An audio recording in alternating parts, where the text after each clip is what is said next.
یاسین والقرآن الحکیم۔ اللہ رب العزت نے اس دین کی محبت اپنے بندوں کے دلوں میں ڈالی جو اللہ کا انتخاب تھا، اور لکھا ہوا تو مٹ جاتا ہے، کھو جاتا ہے، جل جاتا ہے، ختم ہو جاتا ہے، لیکن جو دلوں میں لکھا گیا ہے، جو زندگیوں میں لکھا گیا ہے، جو لوح قلم پہ نقش ہے، وہ کبھی نہیں مٹ سکتا، اسے ختم نہیں کیا جا سکتا۔ صحابہ نے بھی پھر اسے سیکھا، وہ تو رسول اکرم صلی اللہ علیہ وسلم کی بات بھی سنتے تھے اور ان کی لوح قلم پہ نقش ہو جاتی تھی،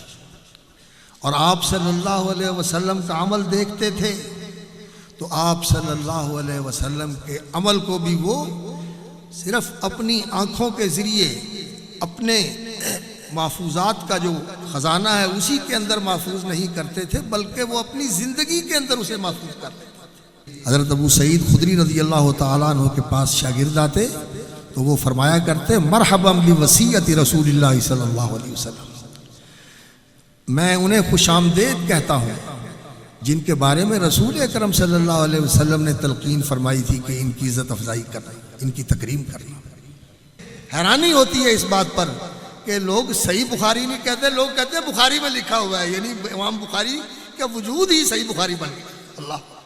مرحبا، پیر صاحب کی زیارت، اللہ آپ کا نام کہنے لگے میری جگہ پہ یہ ہے۔ اللہ السلام علیکم ورحمۃ اللہ وبرکاتہ۔ ان الحمد للہ نحمده ونستعینه ونستغفره ونعوذ باللہ من شرور انفسنا وسیئات اعمالنا، من يهده الله فلا مضل له ومن يضلل فلا هادي له، واشهد ان لا اله الا الله وحده لا شريك له، واشهد ان محمدا عبده ورسوله، وبعد۔ فضیلت مآب علماء کرام، عزت مآب احباب گرامی، سامعین گرامی منزلت،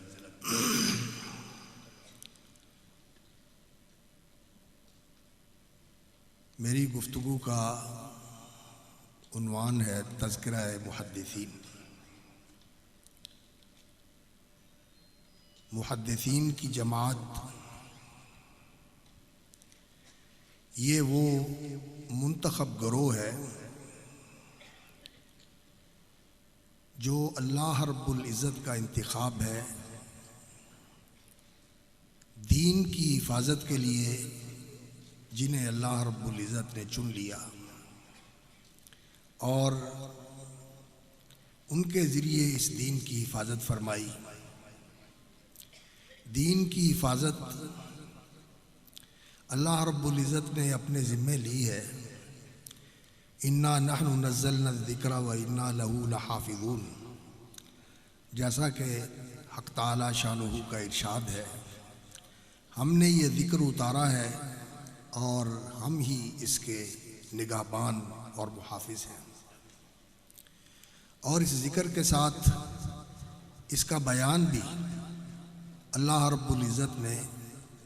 محمد الرسول اللہ صلی اللہ علیہ وسلم سید الاولین والآخرین کی ذمہ داری لگائی کہ وہ اللہ رب العزت کی تعلیم کے مطابق اس ذکر کا بیان کریں۔ وَأَنزَلْنَا إِلَيْكَ الذِّكْرَ لِتُبَيِّنَ لِلنَّاسِ مَا نُزِّلَ إِلَيْهِمْ، اور ہم نے آپ کی طرف یہ ذکر اتارا ہے تاکہ آپ اس کا بیان کر دیں۔ بیان دو طرح ہوتا ہے، ایک بیان ہوتا ہے قول کے ساتھ کہ اس کی جو قابل تفسیر چیزیں ہیں ان کی آپ وضاحت فرما دیں، جہاں کسی چیز کے اندر کوئی تخصیص کا پہلو ہے اس کو واضح کر دیں، کسی مطلق کو مقید کرنے کا معاملہ ہے اس کو مقید کر دیں، یہ قولی بیان ہے۔ اور اسی طرح عملی بیان بھی ہوتا ہے۔ وہ کیا کہ جو کچھ اس ذکر میں حکم دیا گیا ہے آپ اس پر عمل کر کے دکھا دیں، وہ عملی تفسیر ہو اس قرآن کی۔ یہ اللہ رب العزت نے رسول اکرم صلی اللہ علیہ وسلم کی ذمہ داری مقرر فرمائی۔ وَمَا أَنزَلْنَا عَلَيْكَ الْكِتَابَ إِلَّا لِتُبَيِّنَ لَهُمُ الَّذِي اخْتَلَفُوا فِيهِ، ہم نے یہ کتاب آپ پر اسی لیے اتاری ہے کہ آپ اس کا بیان کریں۔ تو یہ ذکر بھی اللہ نے محفوظ فرمایا اور اس کا بیان بھی اللہ رب العزت نے محفوظ فرمایا، اور بیان جو ہے وہ قولی بھی اور عملی بھی، دونوں بیان اللہ رب العزت نے محفوظ فرمایا۔ اور رسول اکرم صلی اللہ علیہ وسلم کو تو اللہ رب العزت نے پڑھایا اور ساتھ یہ تسلی دی کہ یہ قرآن جو ہم آپ کے سینے میں محفوظ کر رہے ہیں، ہم اس کو محفوظ کر رہے ہیں اور یہ محفوظ رہے گا۔ ان علینا جمعہ و قرآنہ، بے شک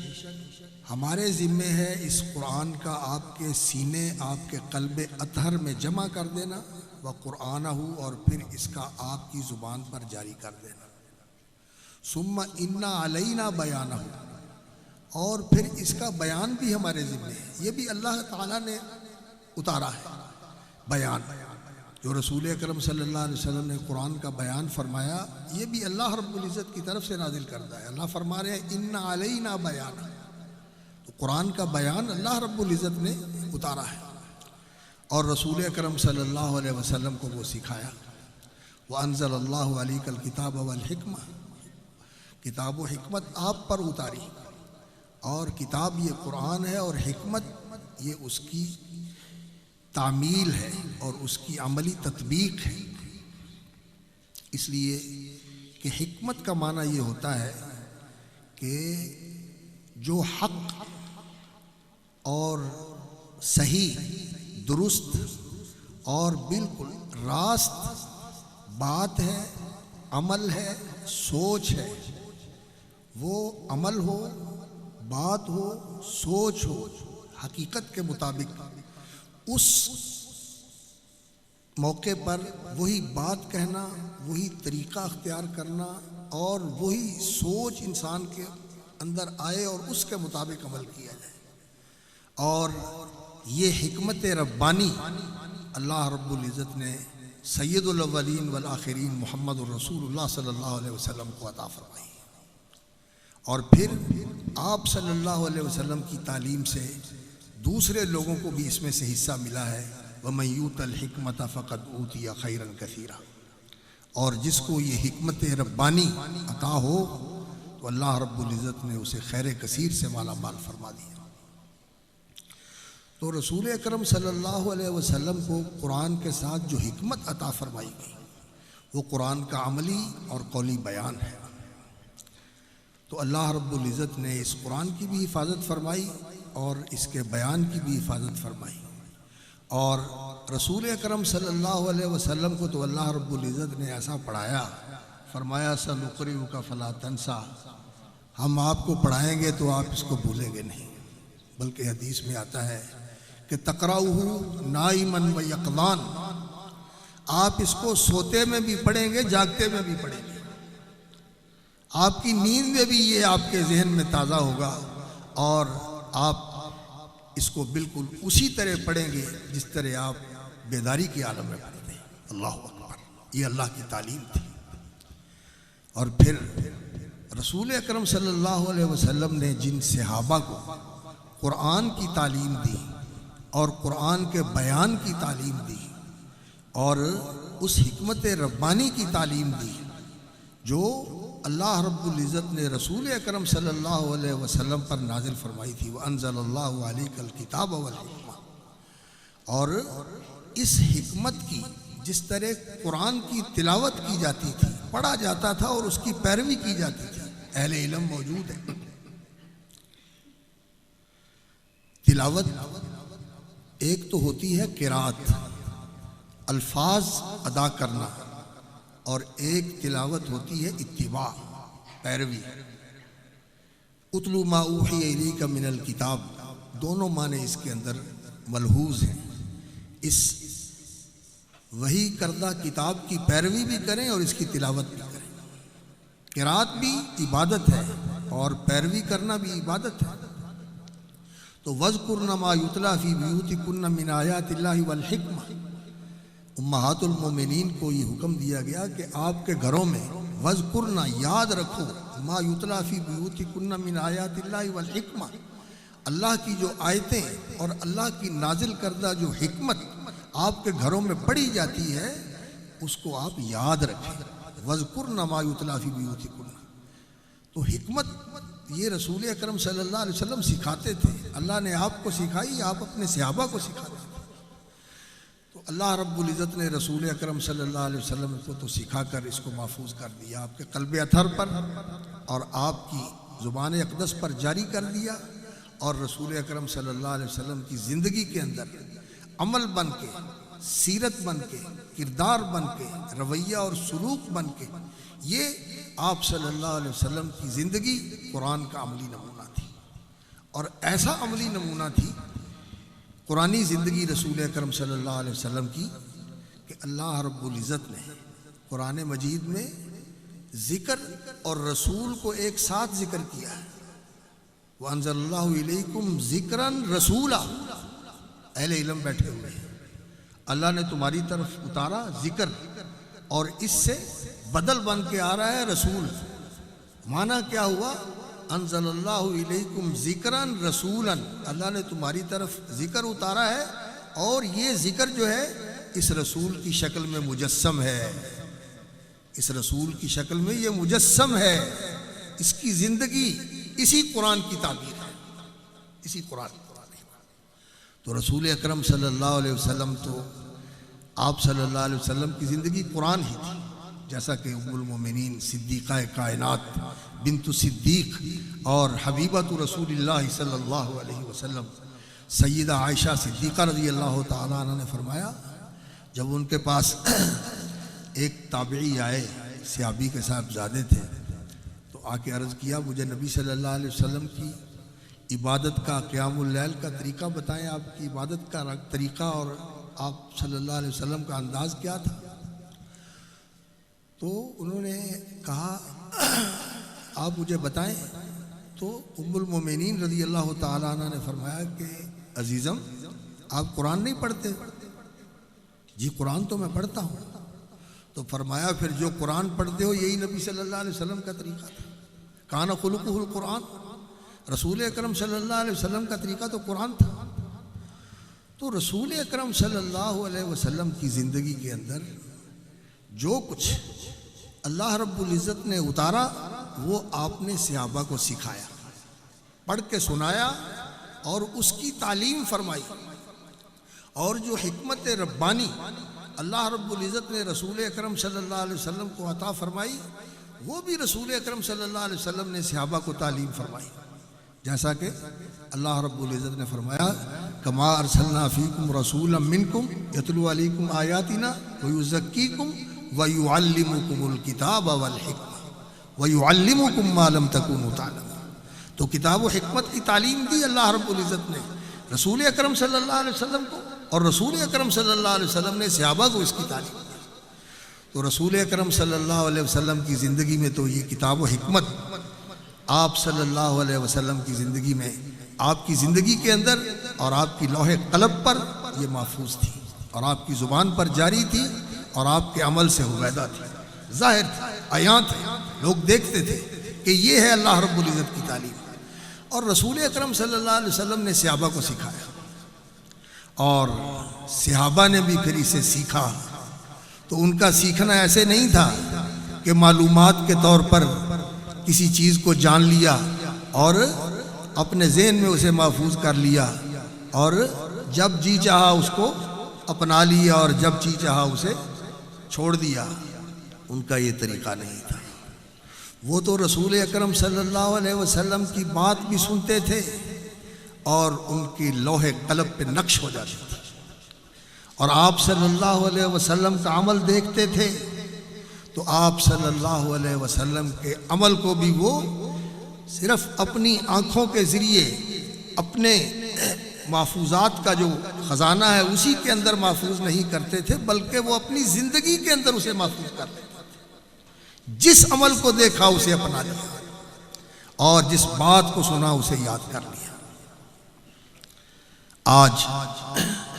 جو رسول اکرم صلی اللہ علیہ وسلم کی زندگی کا ریکارڈ اور آپ کے فرامین، آپ کی تعلیمات اور آپ صلی اللہ علیہ وسلم کی سیرت اور آپ کے جو حالات ہم تک پہنچے ہیں، یہ انہی صحابہ کرام رضوان اللہ علیہ مجمعین کی وساطت سے پہنچے ہیں۔ انہوں نے جو کچھ دیکھا اسے ذہنوں میں اور دل میں بھی محفوظ کیا اور اسے اپنی زندگیوں کے اندر بھی محفوظ کیا اور اسے آگے منتقل کیا۔ تو حدیث، اللہ اکبر، جو اس حدیث کو محفوظ کرنے والے ہیں اور اس سے اشتغال رکھنے والے ہیں وہ محدثین کی جماعت ہے، اور یہ اللہ رب العزت کا انتخاب ہے اس دین کی حفاظت کے لیے۔ رسول اکرم صلی اللہ علیہ وسلم کو تو اللہ رب العزت نے سکھایا، اور آپ صلی اللہ علیہ وسلم کے ذات اقدس کے اندر یہ سارا کچھ محفوظ تھا، اور آپ نے صحابہ کو سکھایا، اور پھر یہ صحابہ کی زندگیوں میں سب کچھ محفوظ ہو گیا، ان کے دل میں بھی محفوظ ہو گیا اور ان کی زندگیوں میں بھی محفوظ ہو گیا۔ اور پھر انہوں نے آگے جن کو سکھایا وہ تابعین تھے۔ صحابہ نے صحابہ سے بھی سیکھا، صحابہ سے بھی سیکھا۔ حضرت ابو ہریرہ رضی اللہ تعالیٰ عنہ نے رسول اکرم صلی اللہ علیہ وسلم سے بھی احادیث سنی، اور بہت احادیث سنی نبی صلی اللہ علیہ وسلم سے، لیکن انہوں نے دوسرے صحابہ سے بھی سیکھی، ان سے بھی روایتیں بھی وہ بھی انہوں نے سیکھی۔ تو صحابہ نے بھی صحابہ سے روایت کی ہے، اور پھر تابعین نے ان سے روایت کی اور ان سے اس علم کو سیکھا جو قرآن کا علم تھا اور حدیث کا علم تھا، اور اس کو محفوظ کیا اور اس کو آگے منتقل کیا۔ اس لیے کہ رسول اکرم صلی اللہ علیہ وسلم نے ان سے یہ کہا تھا کہ الا فلیبلغ الشاہد منکم الغائب، جو مجھ سے سنتے ہو یہ ان تک پہنچاؤ جو آج میرے پاس موجود نہیں ہے۔ تم حاضر ہو، جو غائب ہیں آنے والے ان تک تم نے پہنچانا ہے۔ تو صحابہ نے اسے پہنچایا کہ آپ کا حکم تھا فَلْيُبَلِّغِ الشَّاهِدُ مِنْكُمُ الْغَائِبَ، بلکہ فرمایا بلغوا عنی ولو آیا،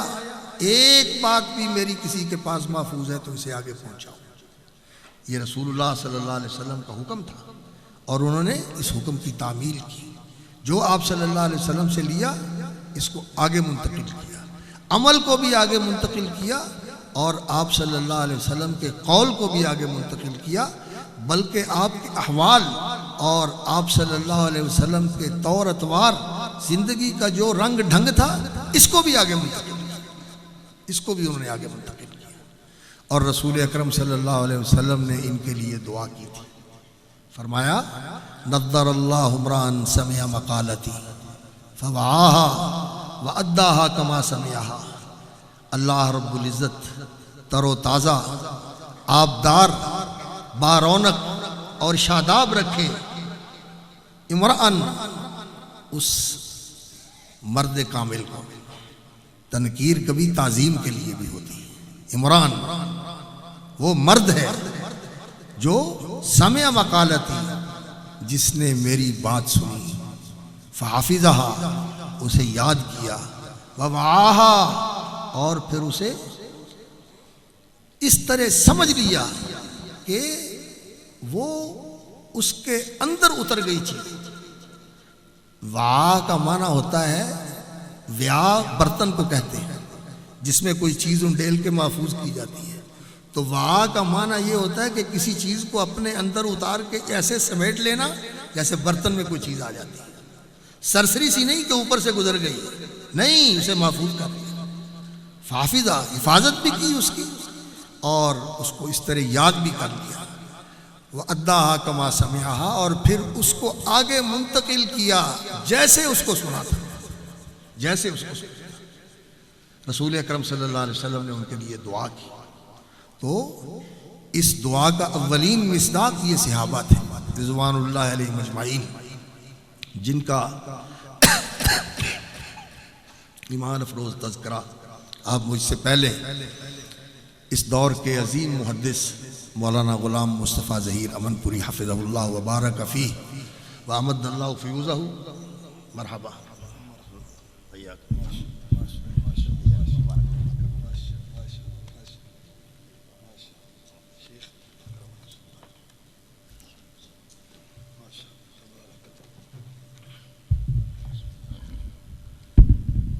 تو میں عرض کر رہا تھا کہ یہ صحابہ کرام رضوان اللہ علیہ مجمعین جنہوں نے رسول اکرم صلی اللہ علیہ وسلم سے سنا اور اسے محفوظ کیا، اس حدیث کا اولین مصداق وہ ہے. اور پھر چونکہ رسول اکرم صلی اللہ علیہ وسلم نے یہ فرمایا تھا کہ اس کو آگے پہنچائیں، اور احادیث کے اندر یہ بھی موجود ہے کہ نبی صلی اللہ علیہ وسلم نے فرمایا تھا کہ تمہارے پاس لوگ آئیں گے حدیث لینے کے لیے، اور جب وہ آئیں تو پھر ان کا اکرام کرنا، ان سے اچھا برتاؤ کرنا، ان کی عزت افزائی کرنا. تو جب حدیث لینے کے لیے حضرت ابو سعید خدری رضی اللہ تعالیٰ عنہ کے پاس شاگرد آتے تو وہ فرمایا کرتے مرحبا بوصیت رسول اللہ صلی اللہ علیہ وسلم. میں انہیں خوش آمدید کہتا ہوں جن کے بارے میں رسول اکرم صلی اللہ علیہ وسلم نے تلقین فرمائی تھی کہ ان کی عزت افزائی کرنا، ان کی تکریم کرنا. اور پھر اللہ رب العزت نے اس دین کی محبت اپنے بندوں کے دلوں میں ڈالی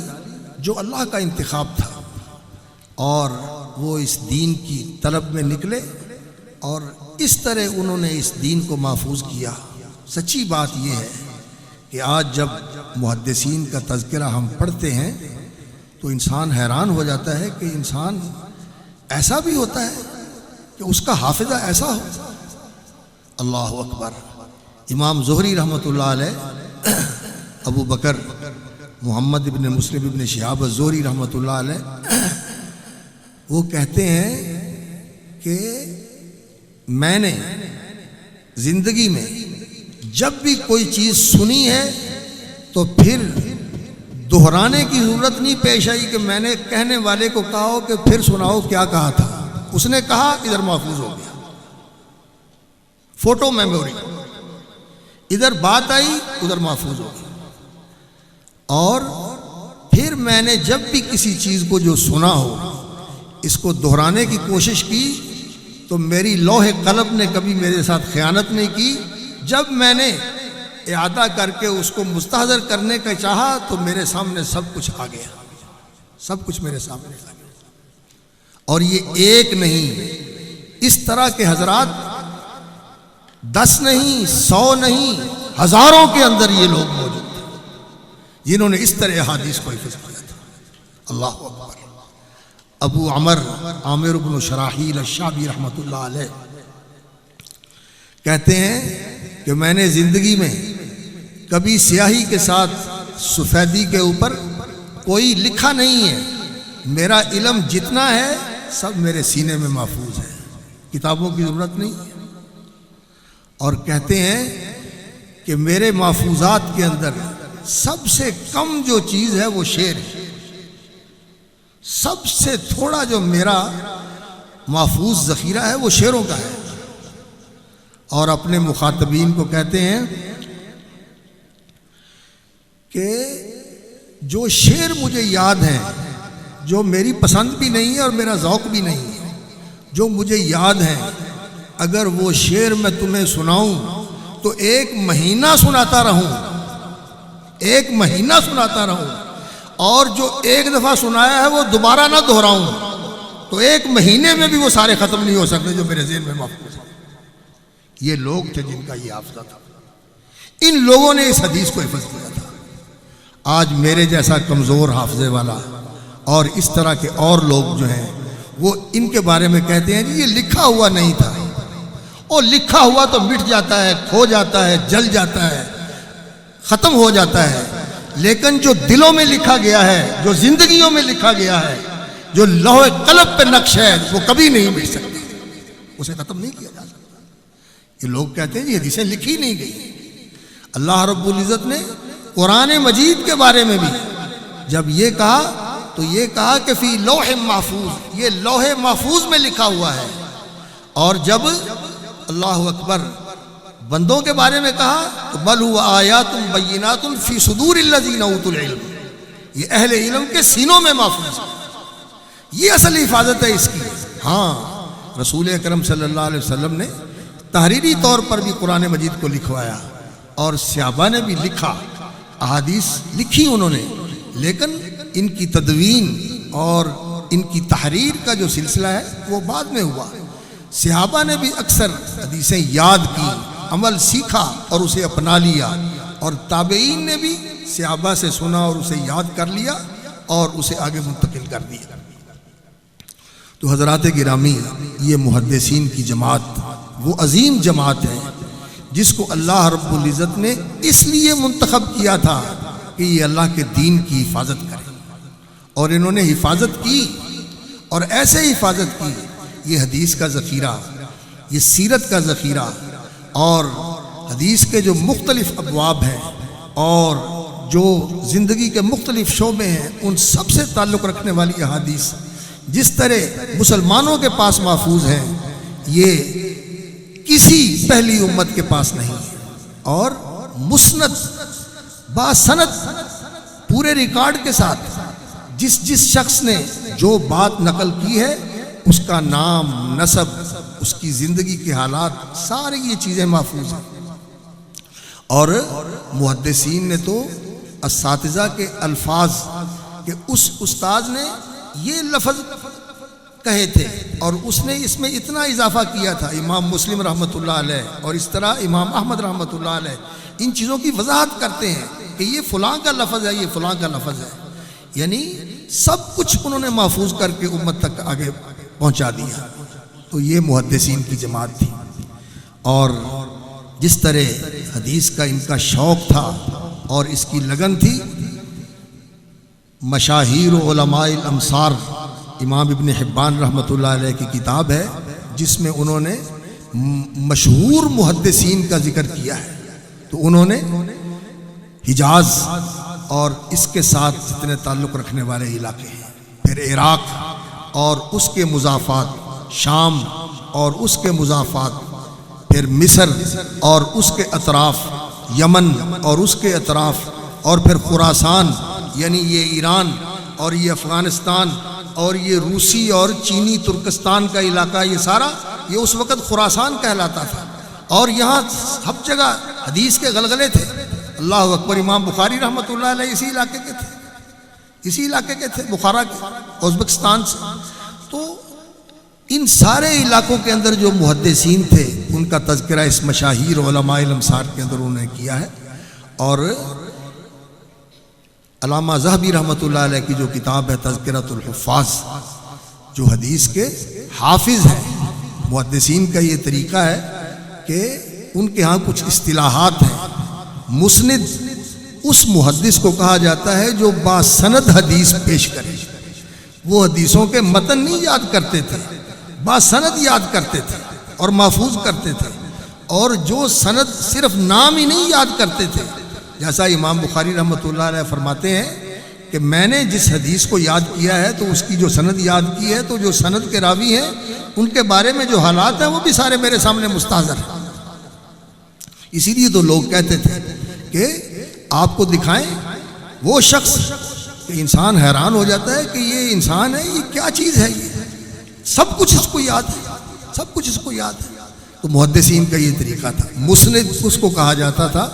جو سند کے ساتھ حدیث کو روایت کرتا تھا اور ان راویوں کے بارے میں بھی اس کو پہچان ہوتی تھی۔ اور محدث اسے کہا جاتا تھا جو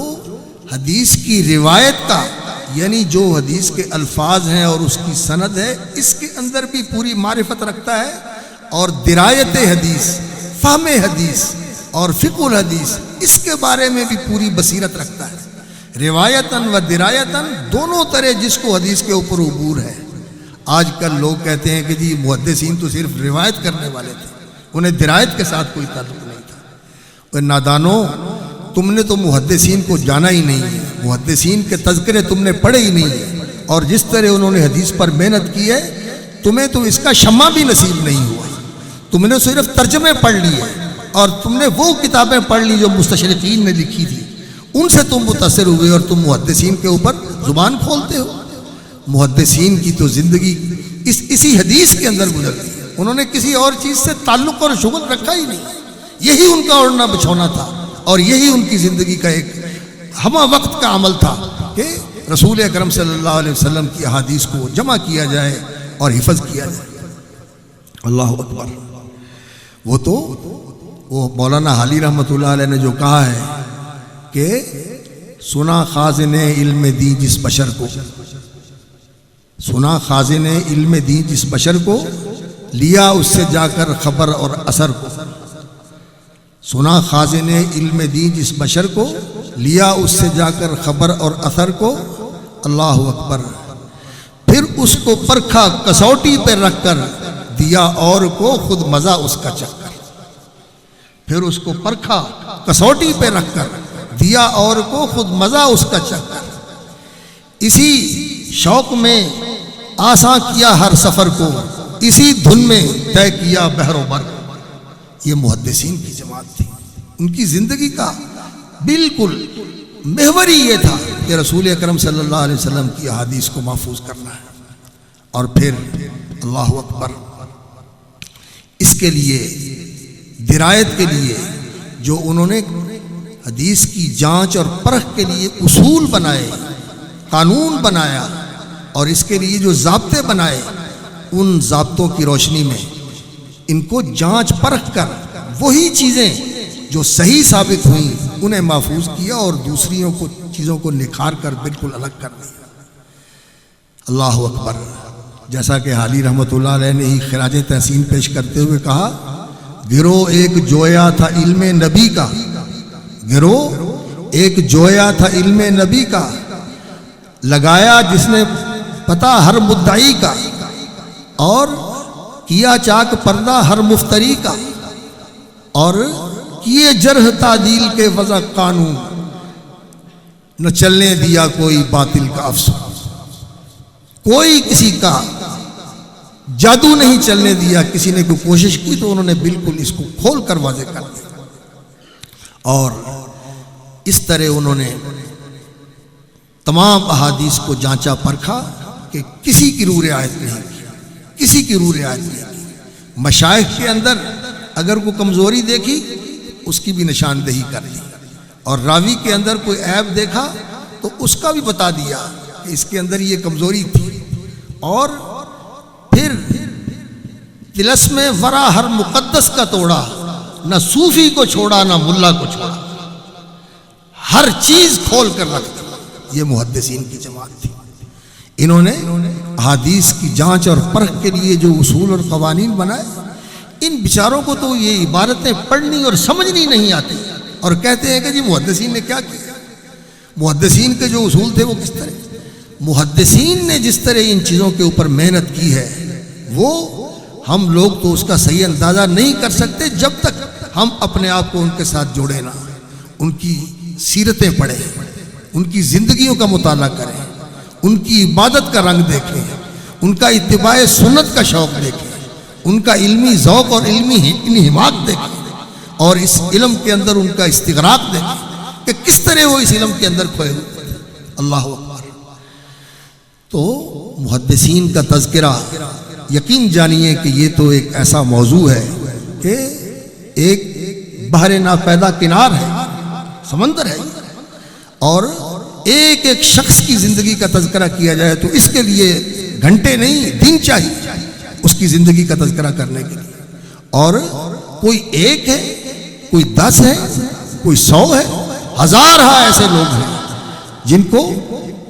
ہم دنیا کے سامنے پیش کر سکتے ہیں کہ ان میں سے کوئی ایک جیسا بھی کوئی اور پیش نہیں کر سکتا. اس طرح کے حضرات ہیں. امام مالک رحمۃ اللہ علیہ, امام محمد بن ادریس الشافعی رحمۃ اللہ علیہ, امام احمد ابن حنبل, امام سفیان ثوری رحمۃ اللہ علیہ. اور پھر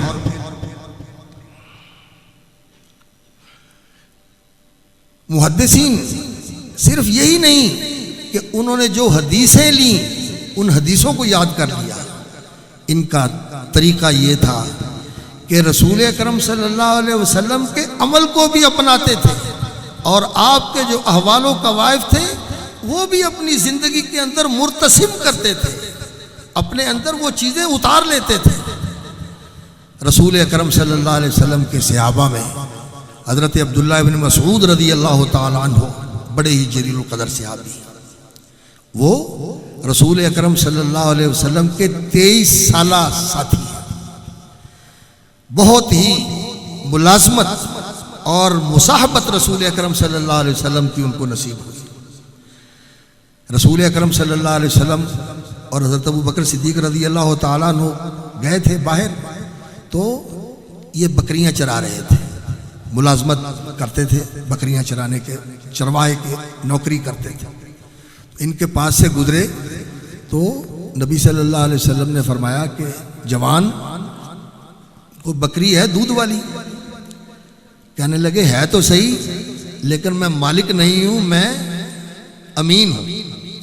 اس لیے میں دے نہیں سکتا۔ تو رسول اکرم صلی اللہ علیہ وسلم نے فرمایا وہ ایسی بکری ہے جو نر کے ساتھ نہیں ملی، جس کو نر نے چھوا نہیں ہے، اور یعنی ابھی وہ چھوٹی بکری ہے، ایسی بکری ہے وہ لے آؤ۔ تو کہنے لگا ہاں وہ میں لے آتا ہوں۔ تو نبی صلی اللہ علیہ وسلم کے سامنے وہ بکری لے آئے، تو نبی صلی اللہ علیہ وسلم نے اس کی پیٹھ پر ہاتھ پھیرا اور اس کے تھنوں کو ہاتھ لگایا، تھن دودھ سے بھر گئے، تھن دودھ سے بھر گئے۔ نبی صلی اللہ علیہ وسلم نے نکالا، پی لیا۔ عبداللہ بن مسعود نے یہ منظر دیکھا، بکریاں لے کے واپس گئے، مالک کو کہو رکھو بکریاں اپنی، اب میں محمد صلی اللہ علیہ وسلم کے پاس جا رہا ہوں۔ اور پھر آپ کے قدموں میں آئے صاحب النعلین والوسادہ، رسول اکرم صلی اللہ علیہ وسلم کے جوتے اٹھاتے تھے اور سینے سے لگا کے بیٹھتے تھے، اور آپ صلی اللہ علیہ وسلم کی گدی اٹھاتے تھے جس پہ آپ صلی اللہ علیہ وسلم تشریف فرما ہوتے تھے، اور اتنا ساتھ تھا نبی صلی اللہ علیہ وسلم کے ساتھ۔ صحابہ کہتے ہیں کہ ہم سمجھتے تھے کہ ابن ام عبد یہ نبی صلی اللہ علیہ وسلم کے گھر کے فرد ہیں۔ آپ نے فرمایا تھا کہ عبداللہ میں گھر میں ہوں، بس ذرا اشارہ کر کے گھر میں چلے آئے۔ وَأَنْتُمْ تُتْلَىٰ عَلَيْكُمْ آيَاتُ اللَّهِ وَفِيكُمْ رَسُولُهُ، تم کیسے اسلام کو چھوڑ کے کفر کی راہ اختیار کرتے ہو؟ تمہارے پاس تو اسلام اس طرح موجود ہے، غدًا طریٰ، تازہ بتازہ، بالکل حقیقی شکل کے اندر، اس کی کوئی چیز بھی کم نہیں ہوئی، اور اصلی شکل کے اندر اس میں جو چیز کسی نے شامل کی ہے، ان محدثین نے یحمل هذا العلم من كل خلف عدوله، اس علم کے حامل ہر آنے والی نسل میں سے عدول جو معتبر، مستند، ثقہ اور قابل اعتبار ہوتے ہیں، وہ اس علم کے حامل اور اس علم کے ناقل اور اس علم کے محافظ ہوتے ہیں۔ ینفون عنہ تحریف الغالین وانتحال المبتلین وتاویل الجاہلین، جو کچھ لوگوں نے اس کے اندر گھسیڑنے کی اور اس میں شامل کرنے کی کوشش کی ہے، وہ چھانٹ کے الگ کر دیتے ہیں، تو انہوں نے اس علم کو تازہ رکھا ہوا ہے، محفوظ رکھا ہوا ہے، اور آج رسول اکرم صلی اللہ علیہ وسلم کی زندگی کا پورا ریکارڈ ہمارے سامنے۔ ہم میں جاننا چاہیں کہ رسول اکرم صلی اللہ علیہ وسلم کی نماز کیسے تھی، تو محدثین نے جو احادیث کا ریکارڈ ہے، جو احادیث کا ذخیرہ ہے، اس کے اندر وہ ساری احادیث جمع کی ہوئی ہیں، اور اس دور کے جلیل القدر محدث علامہ محمد ناصر الدین البانی رحمۃ اللہ علیہ، اللہ اکبر، ان کی کتاب ہے صفت صلاۃ النبی صلی اللہ علیہ وسلم من التکبیر الی التسلیم کأنک تراہ، رسول اکرم صلی اللہ علیہ وسلم کی نماز کا نقشہ تکبیر سے لے کر تسلیم تک ایسے جیسے تم آنکھوں سے دیکھ رہے ہو اللہ کے رسول کی نماز۔ اور یہ ایک نماز ہی نہیں، آپ کا حج بھی ایسے ہے، آپ کا روزہ بھی ایسے ہے، آپ کی زندگی ایسے، ساری زندگی یہ آج محفوظ ہے تو ان محدثین کی کوششوں اور محنتوں کی وجہ سے موجود ہے۔ یہ حدیث کا ذخیرہ، ہم لوگ تو آج اس دور کے اندر جی رہے ہیں کہ وہ لوگ جنہیں کسی عربی عبارت کو صحیح طریقے سے پڑھنے کا سلیقہ نہیں ہے اور اس عبارت کا مفہوم وہ واضح نہیں کر سکتے، وہ انہیں اس بات پر فخر ہے کہ جی میرے سننے والے اور میرے فالوور جو ہیں وہ اتنے زیادہ ہیں، اس لیے میری بات اتھینٹک ہے۔ جہالت کا یہ دور ہے، بے علمی کا یہ المیہ ہے جس کے اندر اس وقت ہم جی رہے ہیں، کہ یہ لوگ ان محدثین کی باتیں کرتے ہیں اور کہتے ہیں کہ جی علماء جو ہیں یہ کچھ نہیں ہوتے۔ اللہ رب العزت اس فتنے کے دور سے ہمارے دین کی حفاظت فرمائے اور ہماری بھی حفاظت فرمائے، اور اللہ تعالیٰ اس علم کی حفاظت فرمائے۔ تو محدثین کے تذکرے یہ علماء کو پڑھنے چاہیے، خاص طور پر طلبۃ العلم کو۔ والد صاحب رحمۃ اللہ علیہ، اللہ تعالیٰ ان کی قبر منور فرمائے، جب مجھے عربی پڑھنے کا تھوڑا سا سلیقہ آیا تو مجھے کہنے لگے تذکرۃ الحفاظ کا مطالعہ کرو، اس کا مطالعہ کرو اور بار بار اس کا مطالعہ کرو، اور کہنے لگے کہ یہ مجھے مولانا اسماعیل سلفی رحمۃ اللہ علیہ نے فرمایا تھا کہ تذکرۃ الحفاظ پڑھنا چاہیے، اس لیے کہ جو محدثین کا تذکرہ ہے اس سے یہ چیزیں انسان کے اندر منتقل ہوتی ہیں، ان کے جو احوال ہیں، ان کے جو قوائف ہیں اور ان کی جو کیفیات ہیں یہ انسان کے اندر منتقل ہوتی ہیں۔ تو میں عرض یہ کر رہا تھا کہ ان محدثین نے دونوں چیزوں کو لیا، جو احوال و قوائف تھے وہ بھی اپنے اندر منتقل کیے اور جو فرامین تھے وہ بھی منتقل کیے، اور انہی کی کوششوں اور محنتوں کے ساتھ یہ سارا کچھ محفوظ ہے، اور یہ سلسلہ جاری رہا اور جاری ہے اور جاری رہے گا، کیونکہ رسول اکرم صلی اللہ علیہ وسلم نے فرمایا لا یزال طائفۃ من امتی ظاہرین علی الحق ظاہرین علی الحق، میری امت کی ایک جماعت حق کے اوپر غالب اور ظاہر باہر رہے گی، لا یضرهم من خذلهم ولا من خالفهم، ان کو بے یار و مددگار کرنے والا اور ان کی مخالفت کرنے والا اور ان کو کسی طریقے سے نقصان پہنچانے والا ان کا کوئی نقصان نہیں پہنچا سکے۔ تو یہ کون ہے؟ یہ امام علی بن مدینی نے کہا، امام احمد بن حنبل نے کہا، یہ کون لوگ ہیں؟ انہوں نے کہا یہ لوگ ہیں اصحاب الحدیث، حدیث جن کا اوڑھنا بچھونا ہے، اہل العلم والفقہ والحدیث، یہ اہل علم ہے، یہ اہل فقہ ہے، یہ اہل حدیث ہے۔ یہ محدثین کی جماعت قیامت تک رہے گی، آج بھی موجود ہیں الحمدللہ، یہ ماشاءاللہ ہمارے سامنے بیٹھے ہوئے ہیں اس دور کے محدث۔ میں کل پرسوں کی بات ہے، میں